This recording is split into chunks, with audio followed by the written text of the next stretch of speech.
1757 সালে বাংলার নবাব মির্জাফর কলকাতার দক্ষিণে কুলপি পর্যন্ত অঞ্চলে 24টি জঙ্গলি মহল বা পরগনার জমিদারি সত্ত্ব ভোগ করার অধিকার দেন ইস্ট ইন্ডিয়া কোম্পানিকে।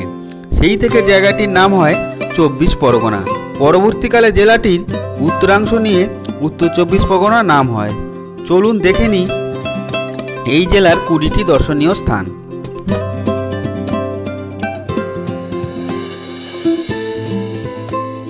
নাম্বার 1, দক্ষিণেশ্বর কালীবাড়ি। দক্ষিণেশ্বর কালীবাড়ি কলকাতার অদূরে হুগলি নদীর তীরে অবস্থিত একটি কালী মন্দির। 1855 সালে প্রসিদ্ধ মানবদরদী জমিদার রানী রাসমণি এটি প্রতিষ্ঠিত করেন। এই মন্দিরের দেবী কালী ভবতারিণী হিসেবে পূজা করা হয়। নাম্বার 2, আদ্যাপীঠ মন্দির।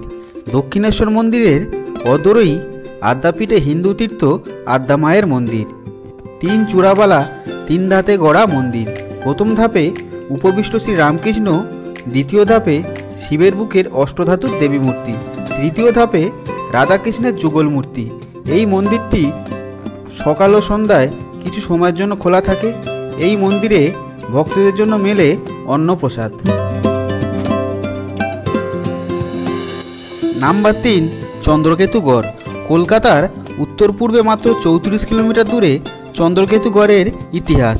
খ্রিস্টপূর্ব 3য় শতাব্দীর পূর্ব মৌর্য যুগের সময়ে গ্রিক ভ্রমণকারী মেগাস্থিনিস তার রচনাতে ইন্ডিকাতে এই স্থানটির নাম চিহ্নিত করেছেন। স্থানটির খনা মিহিরের টিবি অংশের সঙ্গে প্রাচীন ভারতীয় রাজা বিক্রমাদিত্যের শোভারত্ন, বিখ্যাত জ্যোতির্বিদ বরাহমিহির এবং তার পুত্রবধূ খনার নাম যুক্ত। লোকপ্রবাদ অনুসারে এখানে খনা ও বরাহমিহিরের বাসস্থান ছিল।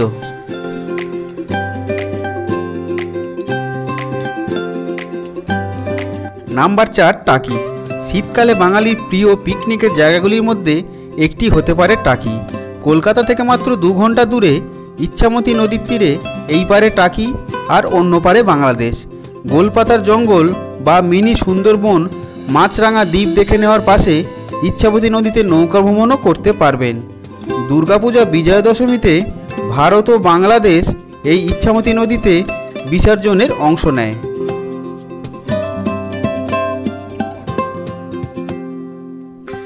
নাম্বার 5, ব্যারাকপুর। হুগলি নদীর তীরে অন্যতম প্রাচীন ব্রিটিশ জনপদ ছিল এই ব্যারাকপুর। ব্যারাকপুর শব্দটি ইংরেজি শব্দ বারাক থেকে এসেছে। 17 শতকে লর্ড ওয়েলসলির তৈরি প্রথম চিড়িয়াখানা হয়েছিল এই ব্যারাকপুরে। 1800 সালে ব্যারাকপুরে গঙ্গা তীরে তিরি করা হয়। বিলেতি ধাঁচের এক বাহারি উদ্যান ব্যারাকপুর পার্ক। সেই পার্কটিকে এখন আমরা নাটবাগান বা মঙ্গল পাণ্ডে নামেও চিনি।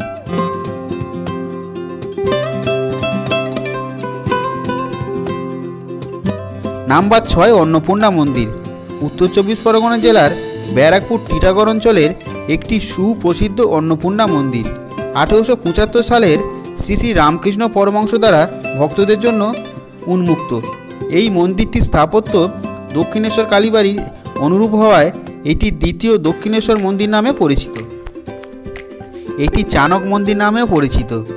এই মন্দিরের প্রতিষ্ঠাতা ছিলেন রানী রাসমণির কনিষ্ঠ কন্যা জগদম্বা দেবী। মন্দিরটি বঙ্গীয় স্থাপত্যশৈলীর নবরত্ন মন্দির ধারায় নির্মিত। নাম্বার 7, বিভূতিভূষণ অভয়ারণ্য। বিভূতিভূষণ অভয়ারণ্য উত্তর 24 পরগনার বনগাঁ মহকুমায় অবস্থিত একটি অভয়ারণ্য, যা পাবমা দান বন নামে পরিচিত। 93 হেক্টর জুড়ে বিস্তৃত অভয়ারণ্যের মধ্য দিয়ে সুন্দর ইচ্ছামতি নদী প্রবাহিত হয়েছে। পিকনিক স্পট হিসেবে জনপ্রিয় এই অভয়ারণ্যের মধ্যে প্রায় 250 হরিণের পাশাপাশি অসংখ্য বাঁদর, ময়ূর আর খরগোশের আনাগোনা, আর রয়েছে অসংখ্য পক্ষী।